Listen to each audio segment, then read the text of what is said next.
Hi friends, today we'll talk about how to fix or how to solve your Discord app.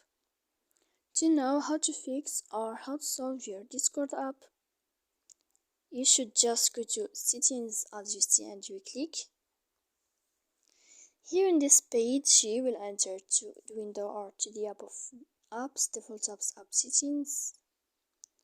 Here in this list, you will enter to the window of Discord. Here in this page of app info, you will click on first stop and you click OK. Here we'll enter to the window of storage. After that you click clear cache, and in the end you can go to Play Store, you can search about Discord and you can update your app if you will find here updating this blue sign. So please don't forget to support us by like and subscribe. See you next time in another video.